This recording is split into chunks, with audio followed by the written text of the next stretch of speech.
stopped it, and after stopping it, I went and looked at the inside the telephony service.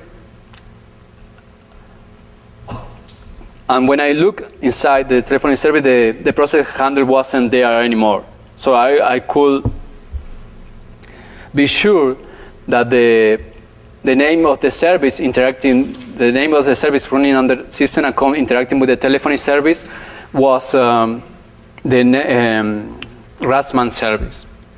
And to my surprise, a good surprise, Rassmann service can be started by any user. So if you want to exploit the issue and Rassmann service is not running, then your exploit just could execute net start Rassmann and it will be started, and from there you will be able to exploit and elevate privileges.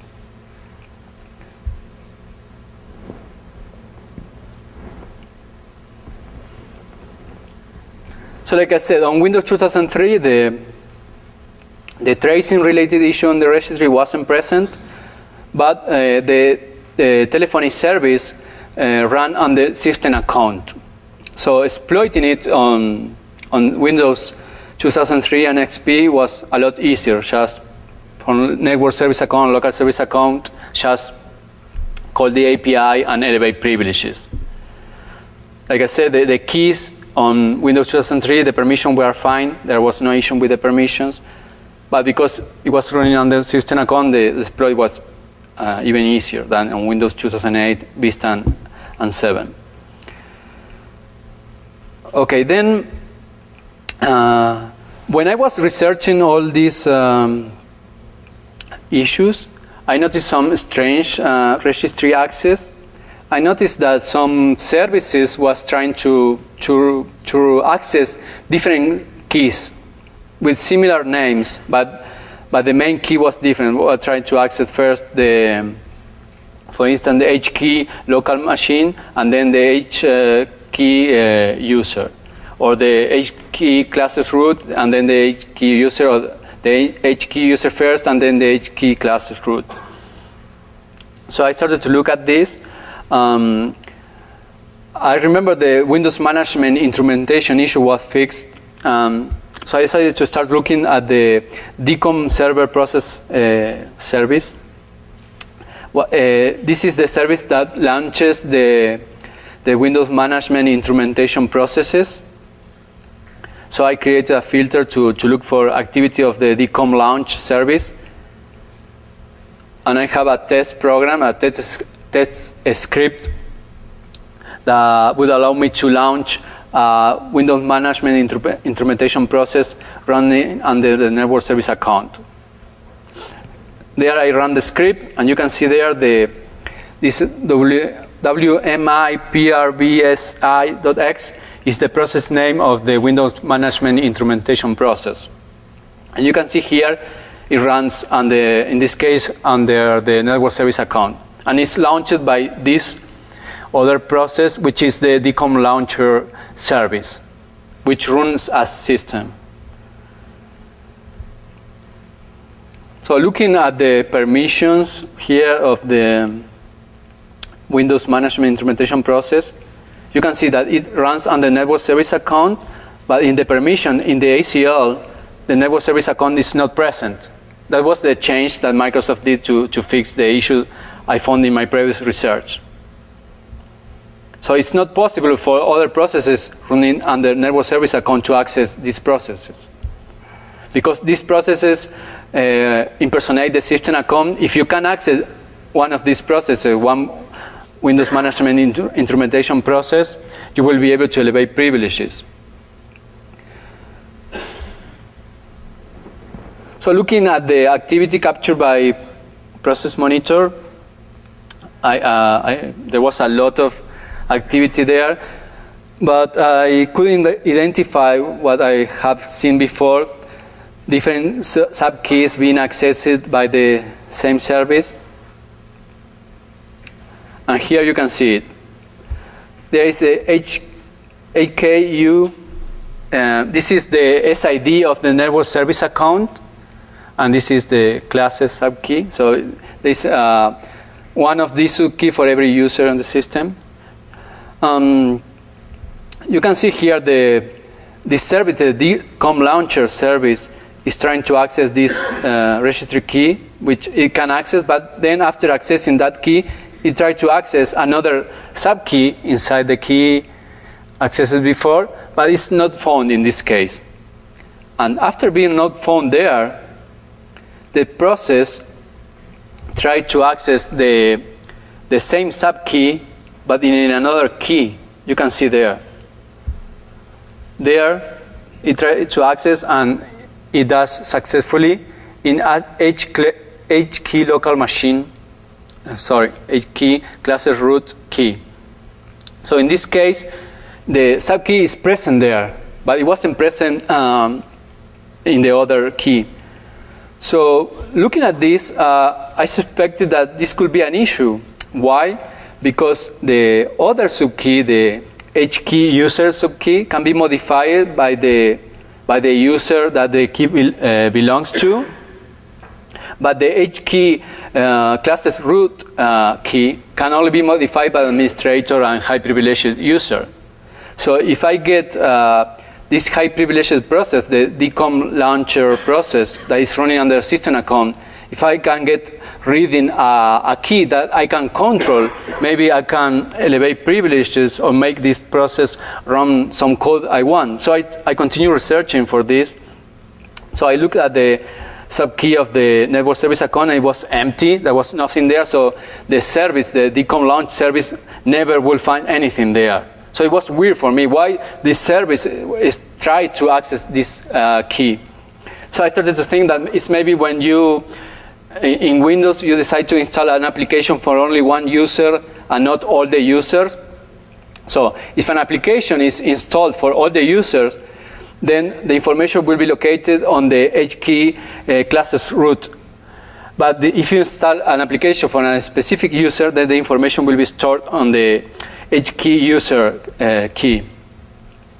That was a theory. I didn't know for sure that it was that the case, but it was probably the case. So I continued researching this. So I thought, what if I create in this subkey that I can control some values that this service is looking for? What if I can provide those values? So I looked at the values that the service was trying to read from the key that wasn't present. So I found one of the values was the name of the executable used to run the Windows management instrumentation process, and together with a parameter dash secured. So I thought, okay, here it reads the binary from the registry with a parameter, maybe to launch the binary in a secure way to more protection. So I decided, okay, I will create the same subkey in the network service user key and put the same value but without the argument to see what happens. So I did that. I created a registry file. You can see there. We can use the H key user key instead of the H key classes root. You can see here it's empty, the key.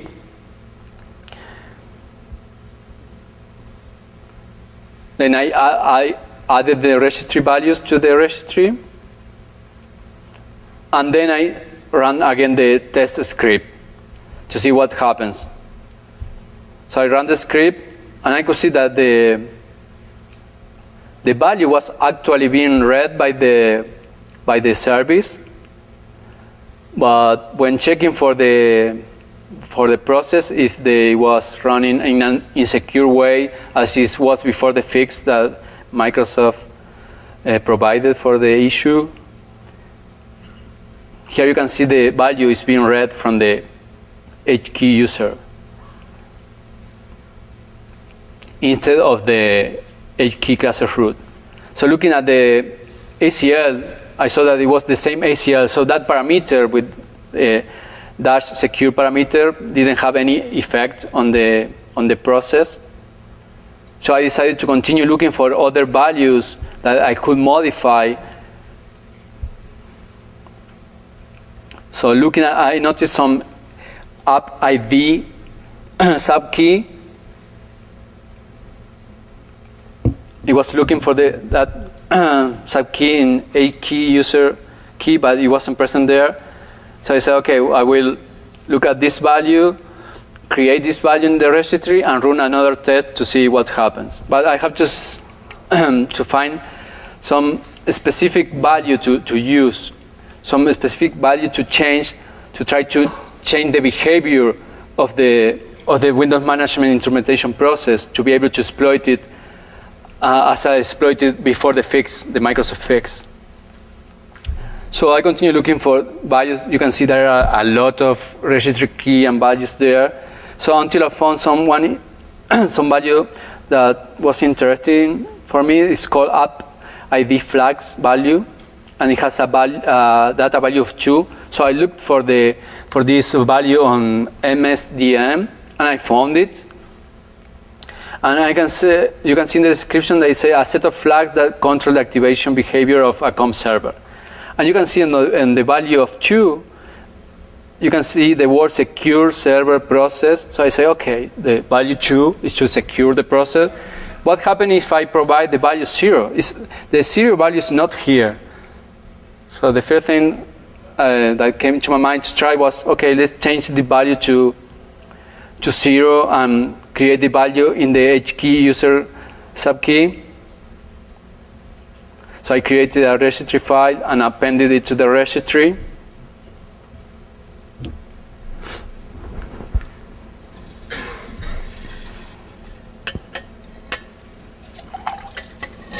So after introducing the value in the registry, you can see there, now it's present. So I ran again the test script to see what happened.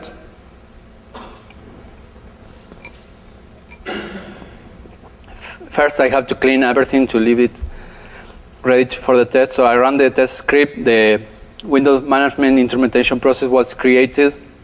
You can see here. And quickly, I checked the ACL, and to my surprise, the ACL was changed.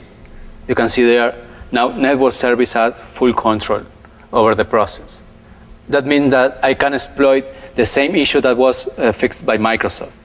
Just creating a subkey in the registry and changing a value. So it was pretty easy to exploit because I already had the exploit. I only have to modify to add to the exploit the part that add the registry value there. And we can see the exploit now. The original exploit was called Churrasco. This is called Churrasquito. So I have netcat running locally, and I have a .NET web page with a command shell. In this case, this is Windows 2003, IIS 6, and the web application is running on the network service account.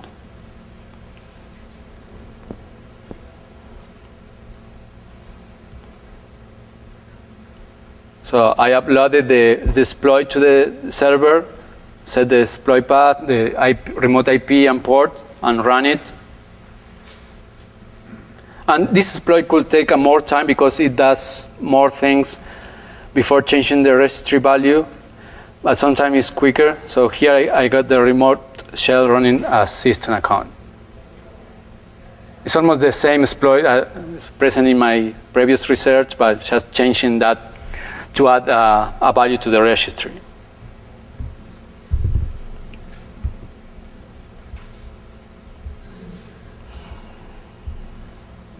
So how are we time?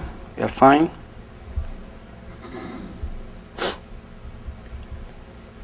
So this is a review of what I did. So first I found that on Windows 7 that the TAPI service has a process handle with duplicate handle permissions. Then I started to look at the TAPI service, and I found the weak registry key issues. I found also the API that can be called to load DLLs inside the TAPI